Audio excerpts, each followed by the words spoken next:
This week marks the 40th year of Palestinian struggle against the Israeli occupation of the West Bank and Gaza Strip, which Israel seized during the Six-Day War. It has also been 40 years since the British government expelled the indigenous population of Diego Garcia, an island in the Indian Ocean, and made way for the third largest military base, a base that is used to launch airstrikes against Afghanistan and Iraq. While Palestinian refugees still dream of the right to return, the exiled islanders recently won an appeal in British courts for their right to return to Diego Garcia.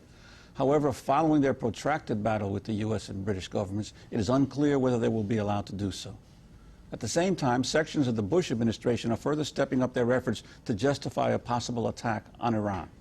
Today, we spend the hour with John Pilger, an award-winning, renowned investigative journalist, author, documentary filmmaker, who can tie all of this together. He has spent the better part of his life documenting the destructive footprint of American empire and the resistance it has met. John Pilger has made 57 documentaries. He's the author, most recently, of the book Freedom Next Time, Resisting the Empire, which looks at ongoing struggles in Afghanistan, Diego Garcia, India, Palestine, South Africa. Welcome to Democracy Now!, John. Thank you, Amy. It's nice to have you on this side of the Atlantic. Thank you. It's good to be here. Talk about the main thesis of your book and your latest film, Resisting Empire. Well, the book is about empire, as you say. It's about resisting empire, but it's about how modern empire works, and especially through misinformation. It's about double standards. It's about censorship by omission, which runs through so much of the mainstream media. And it's about that eternal struggle, if you like, of the struggle of people against power, and the struggle of people against the abandonment of collective memory and historical memory. And the title Freedom Next Time comes from, I suppose, looking at a number of struggles where people have glimpsed freedom. In some cases have touched it, as in South Africa, but it's yet denied to them, and it's denied to them by the forces of empire. I was particularly struck in the section on South Africa, where you talk about really the difference between the expectations that the population had once apartheid was eliminated and the reality. I think you mentioned at one point that about 700,000 people had been evicted in the 10 years from lands in the 10 years before the revolution triumphed, but yet more have been evicted since then, over 900,000, and that it's even actually easier now to evict poor South Africans from the land than it was before the revolution. You may say apartheid died in South Africa. The political apartheid died with the release of Mandela and the elections in '94. But economic apartheid was actually reinforced. And the evictions you mentioned flow directly from that.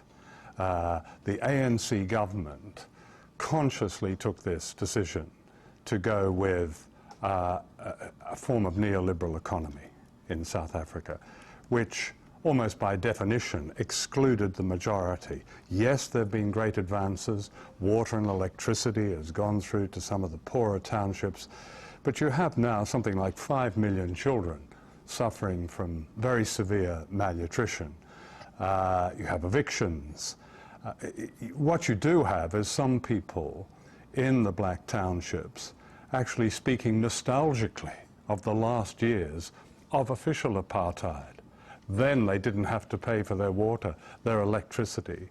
And I suppose what has happened is that a new elite, a new black elite, they're known rather sardonically in South Africa as the Wabenzi, because they prefer big silver Mercedes-Benz to drive around in.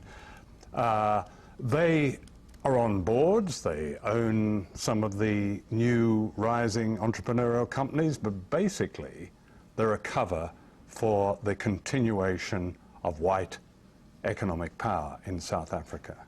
But you also mentioned that I think it was in '97, you had interviewed Mandela, and he had talked about the laws that they were implementing to be able to to close the economic gap? What happened in terms of that period when the ANC had a chance to actually move in the direction of eliminating that gap?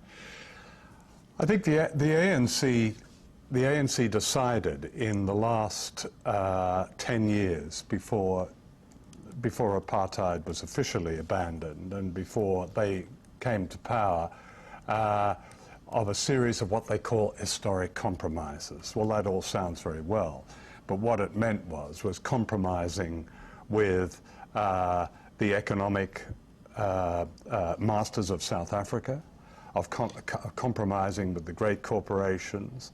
It meant compromising on an international level with the United States, with the past and future great investors in South Africa. It didn't mean, it was one of those wonderful historic split seconds where a whole leadership led by Mandela had this wonderful opportunity to actually defy the masters of the world and say, no, we're going to do it this way. That happens very rarely, and they didn't. And again, I say, yes, there have been great advances. There have been in multi-racial situations and in education and so on and so forth. But the majority of the people of South Africa remain more or less in the kind of poverty that they experienced before. And that's not what the ANC's Freedom Charter in the 1950s said, and it's not what the ANC leaders said. I think, as unfortunately so often happens, they were seduced by the siren song of you know, Davos and the